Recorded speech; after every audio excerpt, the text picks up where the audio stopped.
friends, we're at the end of our day, so I wanted to read you the next chapter of My Father's Dragon.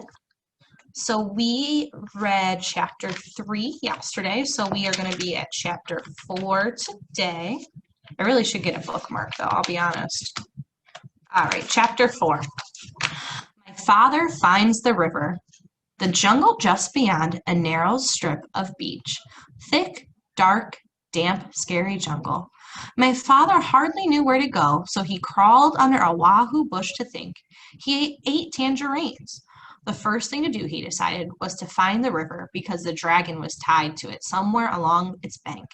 Then he thought, if the river flows into the ocean, I ought to be able to find it quite easily if I just walk along the beach far enough.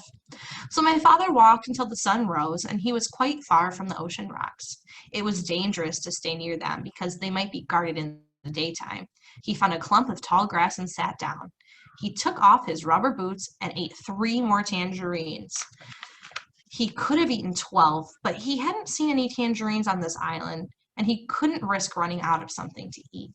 My father slept all that day and woke up late in the afternoon when he heard a little voice saying, "Queer, queer, what a little dear dear, dear, what a queer little rock."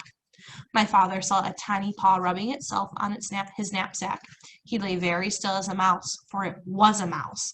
It hurried all the way muttering to itself, "I must smell I must smell somebody." My father waited a few minutes and then started down the beach because it was almost dark now, and he was afraid the mouse really would tell somebody. He walked all night, and 2 scary things happened. First, he had just had to sneeze, so he did, and somebody close by said, "Is that you, Monkey?"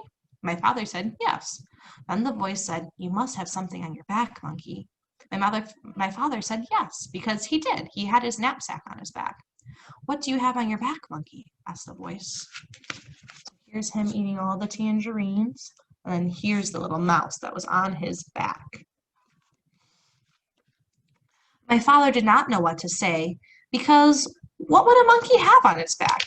And how did it sound telling somebody about it if I have something? Just then another voice said, "I bet you're taking your sick grandmother to the doctor's." My father said yes and hurried on. Quite by accident, he found out later that he had been talking to a pair of tortoises. The second thing that happened was that he nearly walked right in between 2 wild boars who were talking in low, solemn whispers. So here's the wild boars.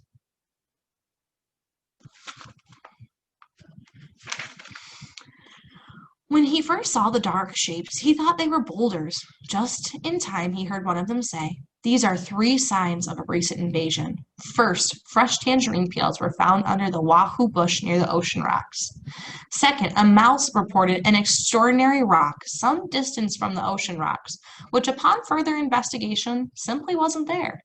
However, more fresh tangerine peels were found in the same spot, which is the third sign of invasion. Since tangerines do not grow on our island, somebody must have brought them across the ocean rocks from another island, which may or may not have something to do with the appearance and or disappearance of the extraordinary rock reported by the mouse." After a long silence, the other boar said, I think we're all talking about this too seriously. Those peels probably floated over here all by themselves, and you know how unreliable mice are. Besides, if there had been an invasion, I would have seen it." "Perhaps you were right," said the first boar. "Shall we retire?" Whereupon they both trundled back into the jungle. Well, that taught my father a lesson. After that, he saved all his tangerine peels. He walked all night toward the morning, came into the river. Then his troubles really began. And here's the tortoises. So we'll have to see what the troubles were on Monday. But I just want to say I missed you guys all today, and I can't wait to see you on Monday. I hope you have a great day, and I hope you have a great weekend, and I'll see you Monday.